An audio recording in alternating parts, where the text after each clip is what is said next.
میں نیازی صاحب کو آج یاد دلانا چاہتا ہوں کہ انہوں نے کہا تھا کہ جو پارلیمنٹ انصاف نہ دے سکے اس پر لعنت بھیجتا ہوں۔ خان صاحب، آپ کی پارلیمنٹ بھی پچھلے 2 سالوں سے انصاف نہیں دے سکی، کیا آپ پر لعنت بھیجنا جائز ہے؟ ایک کربلا بپا کی گئی جس میں نہتے شہریوں پر جو درود پاک پڑھ رہے تھے، لبیک یا حسین کا ورد کر رہے تھے، ان پر براہ راست گولیاں چلائی گئیں۔ 14 افراد شہید ہو گئے، 100 کے لگ بھگ افراد زخمی ہوئے۔ یہ پاکستان کی تاریخ کا ایک عجیب و غریب واقعہ ہے کہ جس میں ریاستی ادارے نے براہ راست گولیاں چلائیں۔ عدالتی نظام میں اتنا سکم موجود ہے کہ آج تک ہم انصاف کے لیے در بدر کے دھکے کھا رہے ہیں کہ اس ملک کا سب سے طاقتور جنرل راحیل شریف FIR درج کروانے میں معاونت کرتا ہے۔ وہ وعدہ کرتا ہے کہ اس میں طاہر القادری صاحب ہم آپ کو انصاف لے کے دیں گے، لیکن آج تک وہ انصاف نہیں لے کے دے سکا۔ سابقہ ہمارے چیف جسٹس جنہیں ڈیم والے بابا جی کے نام سے بھی مخاطب کیا جاتا ہے، انہوں نے شہید خاتون کی بیٹی بسما کے سر پہ ہاتھ رکھ کے یہ وعدہ کیا تھا کہ میں آپ کو 2 ہفتوں میں انصاف دلواؤں گا۔ وہ اپنے وعدے سے مکر گئے ہیں۔ عمران خان نیازی صاحب نے کہا کہ طاہر القادری صاحب جب تک آپ کو انصاف نہیں ملے گا ہم آپ کے ساتھ کھڑے رہیں گے۔ 2 سال ہو گیا نیازی صاحب کو برسر اقتدار آئے ہوئے، آج تک ان 2 سالوں میں انہوں نے ایک لفظ بھی سانحہ ماڈل ٹاؤن کے حوالے سے ادا نہیں کیا۔ سب سے پہلے فرحان مرزا صاحب، میں آپ کا اور نیوز الرٹ کا شکریہ ادا کرتا ہوں کہ آپ نے آج 6ٹی برسی کے موقع پر سانحہ ماڈل ٹاؤن کے مظلومین کو یاد رکھا اور ہمارا پیغام عوام الناس تک پہنچانے کے لیے تشریف لائے۔ آج سے 6 سال پہلے 17 جون 2014 کو نواز شریف اور شہباز شریف کی دور حکومت میں ایک کربلا بپا کی گئی جس میں نہتے شہریوں پر جو درود پاک پڑھ رہے تھے، لبیک یا حسین کا ورد کر رہے تھے، ان پر براہ راست گولیاں چلائی گئیں۔ ایک بہانہ بنا کر کے یہ جو راستے میں بیریئر ہیں انہیں ہم نے ہٹانا ہے۔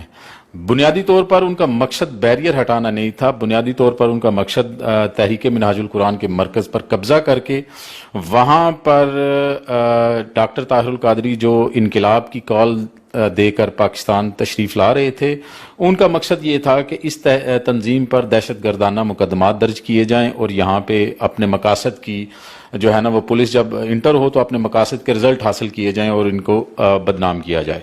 تو ہم نے اس جگہ کا تحفظ کیا جو کہ سپریم کورٹ کے آرڈرز پر وہاں پہ وہ بیریئر لگائے گئے تھے۔ تو وہاں پہ ہمارے مظلوم نہتے درود پاک پڑھتے ہوئے خواتین اور مردوں کو جو ہے نا گولیوں کا نشانہ بنایا گیا، جس میں سے 14 افراد شہید ہو گئے اور 100 کے لگ بھگ افراد زخمی ہوئے۔ اچھا، یہ پاکستان کی تاریخ کا ایک عجیب و غریب واقعہ ہے کہ جس میں ریاستی ادارے نے براہ راست گولیاں چلائیں اور اس کو پاکستان کی تمام عوام نے 50 سے زائد میڈیا چینلز نے اسے لائیو دکھایا اور آج کے دن تک اس سانحے پر جو قاتل ہیں انہیں گرفتار نہیں کیا گیا، نہ ان کے خلاف کوئی کارروائی کی گئی ہے، بلکہ ہمارے راستے میں مشکلات کھڑی کی جا رہی ہیں۔ عدالتی نظام میں اتنا سکم موجود ہے کہ آج تک ہم انصاف کے لیے در بدر کے دھکے کھا رہے ہیں، بلکہ ان لوگوں کو انصاف دلانے کے لیے جن لوگوں نے احتجاج کیا ان میں سے 107 لوگوں کو گرفتار کر کے ان کو 5-5 سال 6-6 سال قید بامشقت کی سزائیں سنائیں گئی، جن میں سے ہمارا ایک اسیر جو ہے وہ دوران قید ہی اپنی جان آفرین کے سپرد کر چکا ہے، وہاں پہ وہ شہید ہو چکا ہے۔ تو ہمیں پچھلے 6 سالوں سے اس نظام کے تحت انصاف نہیں مل رہا۔ ہم مختلف فورمز پر اس میں ہم نے احتجاجی مظاہرے بھی کیے، اس میں ہم نے دھرنے بھی دیے، لانگ مارچ بھی کیا اپنے شہداء کے لیے۔ آپ اندازہ کریں کہ اس ملک کا نظام کتنا بوسیدہ اور کرپٹ ہو چکا ہے کہ اس ملک کا سب سے طاقتور جنرل راحیل شریف جو ہے وہ FIR درج کروانے میں معاونت کرتا ہے۔ وہ وعدہ کرتا ہے کہ اس میں طاہر القادری صاحب ہم آپ کو انصاف لے کے دیں گے، لیکن آج تک وہ انصاف نہیں لے کے دے سکا۔ اور اس کے بعد سابقہ ہمارے چیف جسٹس جنہیں ڈیم والے بابا جی کے نام سے بھی مخاطب کیا جاتا ہے،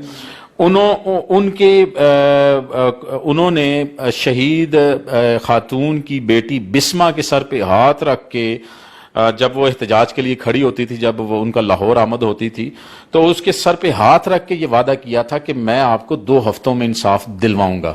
سپریم کورٹ آف پاکستان کا چیف جسٹس جو سب سے طاقتور ترین ادارہ ہے، وہ اپنے وعدے سے مکر گئے ہیں۔ رہ گئی بات موجودہ گورنمنٹ کی، جو ہمارے میں یہ یہاں پہ واضح کرنا چاہوں، وہ کسی بھی دور میں ہمارے اتحادی نہیں رہے۔ ہم نے کاز کے لیے جو کرپشن پہ مبنی ظلم پہ مبنی حکومت تھی نواز شریف کی، اس میں انہوں نے ہماری کاز کا ساتھ دیا تھا اور ہم نے اکٹھا دھرنا دیا، ایک سٹیج پہ بیٹھے مختلف موقعوں پر. انہوں نے بھی جو وعدے کیے وہ آج تک ایفا نہیں کر سکے. ایگزامپل عمران خان نیازی صاحب نے کہا کہ طاہر القادری صاحب جب تک آپ کو انصاف نہیں ملے گا ہم آپ کے ساتھ کھڑے رہیں گے. 2 سال ہو گیا نیازی صاحب کو برسر اقتدار آئے ہوئے، آج تک ان 2 سالوں میں انہوں نے ایک لفظ بھی ثانیہ ماڈل ٹاؤن کے حوالے سے ادا نہیں کیا.